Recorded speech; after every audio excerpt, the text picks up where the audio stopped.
আপনাদের কোনো অভিযোগ আপনাদের আমিরের প্রতি আছে কিনা? সামনাসামনি কি বলেন, সামনাসামনি জিজ্ঞেস করতেছে, আপনাদের যে আমির, এই আমিরের প্রতি আপনাদের কোনো অভিযোগ আছে কিনা? এই কথা বলার পরে মাঝখান থেকে 2-3 জন দাঁড়িয়ে গেলেন, হাত উঠালেন, বললেন আমাদের একটা অভিযোগ আছে। ওমর ইবনুল খাত্তাব অর্ধজাহানের খলিফা, যদি আপনি অভিযোগ শোনেন বলে অবশ্যই শুনবো। উল ইন্না সলাতি ওয়া নুসুকি ওয়া মাহইয়ায়া ওয়া মামাতি লিল্লাহি রাব্বিল আলামিন লা শারীকা লাহু ওয়া বিযালিকা উমিরতু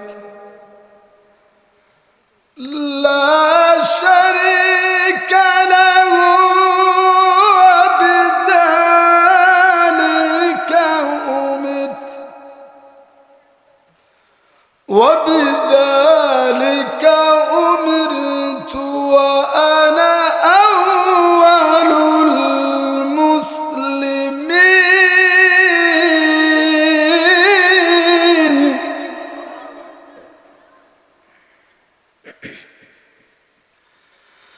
لا شريك له وبذلك أمرت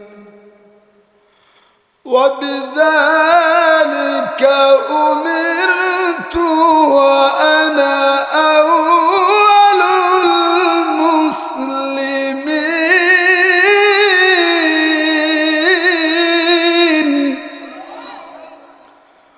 وبذلك أمرت وأنا أول المسلمين صدق الله العظيم আমরা সকলে পড়ি আলহামদুলিল্লাহ, আরো আওয়াজ দিয়ে পড়ি আলহামদুলিল্লাহ। সমস্ত প্রশংসা কার জন্যে? অন্য কোনো মাখলুকের জন্যে? অন্য কোনো গায়রুল্লাহর জন্যে? অন্য কোনো খোদার উপাস্য কি আমরা করি? অন্য কোনোকে কি আমাদের জীবনের আইডল মানি? কোন নেতাকে কি আমরা আমাদের জীবনের আইডল মানি? আমাদের নেতা, বিশ্ব নেতা, বিশ্ব নবী মুহাম্মদের আরবি সাল্লাল্লাহু আলাইহি ওয়াসাল্লাম, তারে ছাড়া অন্য কোন নেতাকে কি আমাদের জীবন আদর্শ মানি? অন্য কোন নেতার জীবন আদর্শকে আমাদের জীবন বাস্তবায়িত করতে চাই? কটিয়াদির মুসলমান, আওয়াজ করে আজকে জানিয়ে দাও, আমরা কার উম্মত? বিশ্ব নবীর উম্মত। কার উম্মত? এই বিশ্ব নবীর উম্মত। যদি আমরা আইডল মানতে হয়, যদি আমাদের জীবন আদর্শ মানতে হয়, যদি আমাদের জীবনের ধারাবাহিকতা মানতে হয়, যদি আমাদের জীবনের সবচাইতে প্রাণ প্রিয় মানুষ মানতে হয়, তাহলে আমরা বিশ্ব নবীকেই মানি। ঠিক কিনা বলেন? আর যত নেতা ফেতা খেতা আছে, তোমাদেরকে আমরা জীবনের আইডল মানি না। কি বলেন? হ্যাঁ, যদি তোমরা আমাদের বিশ্ব নবীর চরিত্র মাধুর্যতা তোমরা যদি তোমাদের জীবনের মধ্যে লাগাইতে পারো, তাহলে তোমাদেরকেও আমরা সেলুট সম্মান জানাতে পারি। ঠিক কিনা? অন্যথায় কোন হুমকি ধুমকি দিয়ে, কোন দলের পরিচয় দিয়ে, কোন বাবার পরিচয় দিয়ে, কোন বড় হুকমিয়াতের পরিচয় দিয়ে আমাদেরকে বিশ্বনবীর কাতার থেকে এক পা পরিমাণ পিচ্ছিল করা যাবে না মুসলমান। ঠিক কিনা বলেন? সাইয়েদিনা আমর আল হামস এরকম করে সমস্ত মানুষকে, এলাকার সমস্ত মানুষকে দাওয়াত দিল যে আজকে অর্ধজাহানের খলিফা ওমর ইবনুল খাত্তাব রাদিয়াল্লাহু তাআলা আনহু আমাদের এলাকায় তাশরিফ আনবেন, আমাদেরকে নসিহত করবেন। অতএব আপনারা সকলেই আসবেন, আপনারা সকলেই সকলের মতামত প্রকাশ করবেন। আল্লাহু আকবার। এই কথা বলার পরে সেই অনুযায়ী ওমর ইবনুল খাত্তাব রাদিয়াল্লাহু তাআলা আনহু সবাইকে তার সাথী সঙ্গীদেরকে নিয়ে হেমসনগর পরিদর্শনে চলে গেল এবং সাইদ আল উমরুল জামহিদের কাছে সালাম নিয়ে দোয়া নেওয়ার জন্য চলে আসলেন। যাওয়ার পরে সবার সামনে কনফারেন্সে সবাইকে জিজ্ঞেস করলে আপনারা কেমন আছেন, ভালো আছে? বলে আপনাদের কোনো অভিযোগ আপনাদের আমিরের প্রতি আছে কিনা? সামনাসামনি কি বলেন, সামনাসামনি জিজ্ঞেস করতেছে আপনাদের যে আমির, এই আমিরের প্রতি আপনাদের কোনো অভিযোগ আছে কিনা। এই কথা বলার পরে মাঝখান থেকে 2-3 জন দাঁড়িয়ে গেলেন, হাত উঠালেন, বললেন আমাদের একটা অভিযোগ আছে। ওমর ইবনুল খাত্তাব অর্ধজাহানের খলিফা, যদি আপনি অভিযোগ শোনেন। বলে অবশ্যই শুনবো। দাঁড়ান, আপনি দাঁড়িয়ে আপনার অভিযোগ পেশ করেন। অভিযোগ পেশ করার জন্য বলল যে আপনি বলেন কি অভিযোগ আপনার। তখন দাঁড়িয়ে বললেন আপনি যে আমির নিযুক্ত করেছেন তার ব্যাপারে অভিযোগ হলো তার দরজা দিনের বেলায় আমাদের জন্য খোলা থাকে, কিন্তু রাত হলে সাথে সাথে তার দরজা লাগিয়ে দেয়। তার থেকে রাতে আমরা কোনো সহযোগিতা পাই না, কিন্তু সারা দিন তিনি আমাদের জন্য সহযোগিতার কাজ করেন। এটাই আমাদের বিচার। আশ্চর্য হয়ে গেলেন। ওমর রাদিয়াল্লাহু তাআলা আনহু রাগান্বিত হলেন, চোখগুলো লাল বর্ণের হয়ে গেল।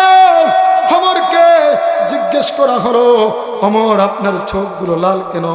বলে আমার শাসন আমলে যদি আমার একজন সাধারণ জনগণের উপর কোনো অনিয়ম অবিচার করা হয় তাহলে আমি ওমরের মাথা ঠিক থাকে না, আমি ওমরের মাথা গরম হয়ে যায়। বলেন সুবহানাল্লাহ। আর আজকে আমাদের দেশের অবস্থার দিকে তাকান। আমাদের দেশের অবস্থা বুঝতে বাকি নেই। আপনাদের বুঝতে বাকি আছে? কথা বলেন, বাকি নাই। এজন্য প্রত্যেকটা শাসন আমলে হযরত ওমর রাদিয়াল্লাহু তাআলা আনহুর মতো অবস্থা যদি হতো তাহলে সেই ওমরের স্বর্ণালী যুগ আমরা ফিরে পেতাম কি পেতাম না? আমার প্রিয় ভাইরা, এই কথা বলার পরে জিজ্ঞেস করলো, ও হেমস নগরের আমির গভর্নর, আপনি জবাব দেন, দাঁড়িয়ে যান। আপনার বিরুদ্ধে আনিত অভিযোগ, আপনি দাঁড়িয়ে যান, আপনি জবাব দেন। কি জন্য আপনার বিরুদ্ধে এমন অভিযোগ আসলো? তখন দাঁড়িয়ে গেলেন সাঈদ ইবনে আমর আল জুমহি, বলেন ও আমার খেলাফতুল মুসলিমিন সাইয়েদনা ওমর, আমার বিরুদ্ধে যে আনিত অভিযোগ তা হলো কসসামতু হায়াতি, আমার জিন্দেগিকে আমি 2টি ভাগ করেছি। কসসামতু লি হায়াতি, আমার জিন্দেগিকে আমি 2টা ভাগ করেছি। একটা ভাগ আমি মাখলুকের জন্য করেছি, আরেকটা ভাগ আমি খালেকের জন্য করেছি। খালেককে, আর আওয়াজ দিয়ে বলেন খালেককে। একটা ভাগ আমি মাখলুকের জন্য দিলাম, আরেকটা ভাগ আমি খালেকের জন্য দিলাম। একটা ভাগ আমি আল্লাহর জন্য দিলাম, আরেকটা ভাগ আমি আমার এই অধীনস্থদের জন্য দিয়েছি। এজন্য আমি দিলের বেলায় আমার দরজাটা খুলে দেই, সমস্ত মানুষের সমস্ত অভিযোগ, সমস্ত খেদমতে আমি আঞ্জাম দিয়ে থাকি। আর রাতের বেলায় আমি আল্লাহর সান্নিধ্যে দাঁড়িয়ে যাই। আল্লাহু আকবার। কেমন শাসক ছিল! আর তার শাসকের গভর্নরদের অবস্থা যদি এইরূপ হয় তাহলে কেমন স্বর্ণালী যুগ ছিল! আল্লাহু আকবার বলেন। আমরা কি এমন যুগ চাই কি চাই না মুসলমান? এমন সোনালী যুগ আমরা চাই কি চাই না? সবাই যেতে পারতো, টিকিট লাগতো না। এমপি সাহেবের সাথে দেখা করতে টিকিট লাগবে, তার পিএস এর সাথে 1 মাস আগে যোগাযোগ করতে হবে। কথা বলেন। আমার সামান্য থেকে সামান্য কাজ হলে, তাহলে সামান্য তো দূরের কথা, অনেক বড় ধরনের কাজ হলেও আমি সেই পর্যন্ত যে পৌঁছতে পারি না। কথা বলেন। আমলাদের কারণে, পাতি নেতাদের কারণে। আছে না নাই? আছে না? এজন্য আমার প্রিয় ভাইয়েরা, কেমন স্বর্ণালী যুগ ছিল সেটা আমরা চিন্তা করতে পারি। সেই স্বর্ণালী যুগ কি আমাদের জীবনে দরকার আছে না নাই? তিনি আল্লাহর দরবারে দাঁড়িয়ে দিতেন, রাত হলেই তিনি দাঁড়িয়ে যেতেন নামাজে, আল্লাহর সাথে নামাজে কথা বলতেন। আল্লাহ বলেন, বান্দা তুমি যদি আমার সাথে কথা বলতে চাও, তুমি যদি আমার সাথে কথা বলতে চাও, তুমি নামাজে দাঁড়িয়ে যাও। নামাজে দাঁড়িয়ে যখন তুমি তিলাওয়াত করবে আলহামদুলিল্লাহি রাব্বিল আলামিন, আমি আল্লাহ তোমার সাথে কথা শুরু করে দেই। আল্লাহু আকবার। তোমার কত দুঃখ আছে বান্দা, আমি তো প্রথম আসমানে যখন রাত্রি গভীর হয়ে যায় আমি আল্লাহ প্রথম আসমানে দাঁড়িয়ে যাই, প্রথম আসমানে চলে আসি, আয়েশা বলি ও পৃথিবীর মানুষ তোমাদের কার কি অভাব আছে, তোমাদের কার কি জরুরত আছে, তোমাদের কার কি সমস্যা আছে আমাকে বলো, আমি তোমাদের সমস্যাগুলো মিটাই দিব। কার কার সমস্যা আছে আমাকে ডাক দাও। আমরা একবার আল্লাহকে ডাক দিয়ে বলি আল্লাহ, আর আওয়াজ দিয়ে বলি আল্লাহ, আর আওয়াজ দিয়ে বলি আল্লাহ, আপনি আমাদের সমস্যা মিটিয়ে দেন। ঠিক কিনা বলেন? আমরা কার কাছে চাইবো? আর দুনিয়ার মানুষের কাছে যদি চান তাহলে মানুষ বেজার হয়ে যায়। আপনি কালকে টাকা ধার দিবেন, বলবো ভাই আমি এক সপ্তাহ পরে আপনাকে টাকাটা দিয়ে দিব, আপনাকে দেন, আমাকে ধার দেন। ধার দেওয়ার পরে তার চেহারাও আপনি দেখবেন না। বলবো ভাই আমি আপনাকে টাকা ধার দিলাম, এই জন্য কি দিয়েছিলাম? বলে ভাই কি বলবো, এই এক সমস্যার মধ্যে পড়ে গেছিলাম, আমি কালকে সকালে আপনার সাথে দেখা করতেছি, আসি না নাই। এক সকাল তো দূরের কথা, মাস গড়িয়ে যায়, বছর গড়িয়ে যায়, সকাল আর শেষ হয় না। ঠিক কিনা? এজন্য আমার প্রিয় ভাইয়েরা, আমার আল্লাহ বলেন ও বান্দা তুমি আমার কাছে চাও, আমি তোমাকে অন্তর ভৈরা দিব। আরে কেমন করে অন্তর ভৈরা দিব? কোটি কোটি টাকা থাকলে সুখ থাকে না, লক্ষ লক্ষ টাকা থাকলে বাজান অন্তরে সুখ থাকে না। সুখ হচ্ছে কার কাছে? সুখকে বন্টন করেন, আমার আল্লাহ সুখ বন্টন করেন।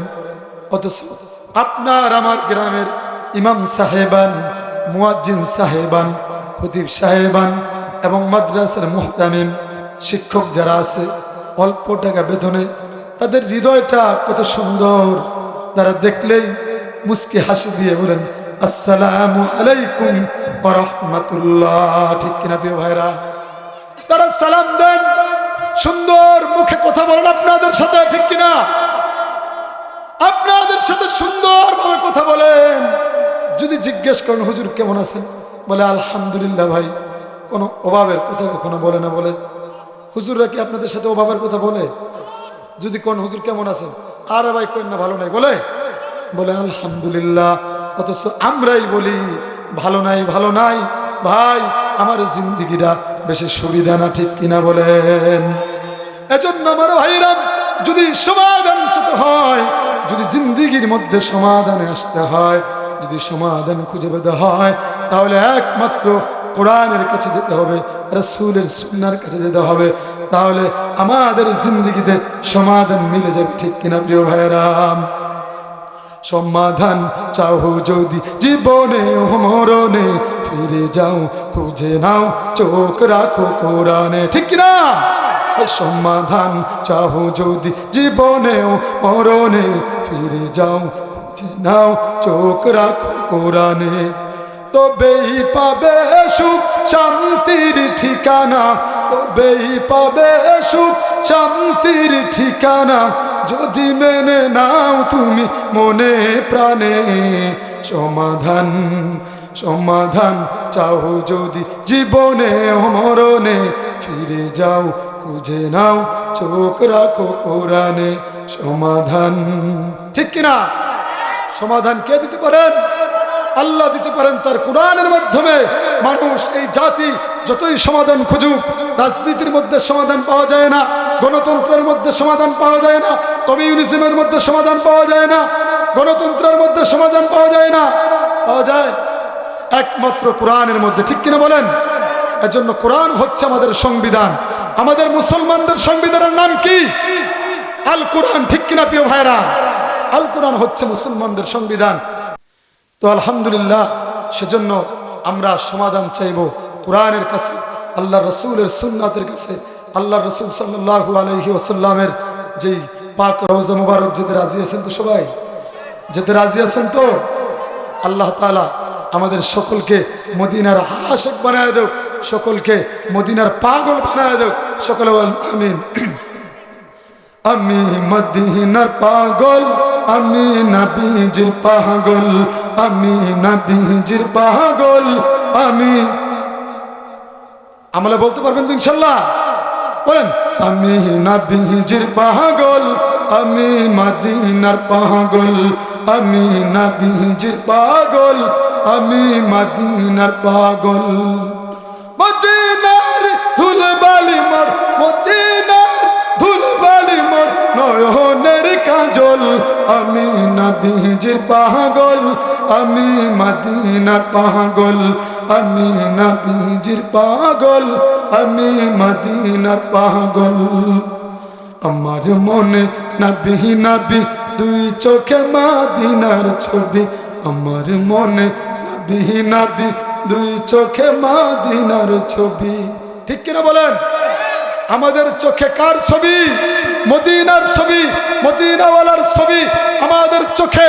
আল্লাহ তুমি স্বপ্ন যোগে নসিব করায় দেন, বলেন আমিন।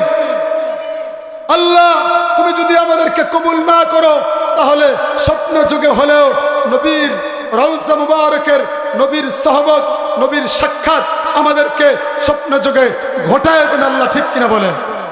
আল্লাহ কবুল করুন, সকলে বলেন আমিন। সেজন্য সেই নবীর জন্য আমরা আশিক নবী দাবি করি। আশিক নবী কারা?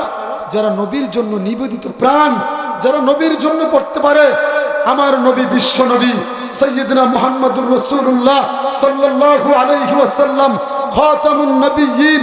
আল্লাহর নবী বলেছেন লাউ কানা বাদি নাবিয়্যুন লাকানা উমর।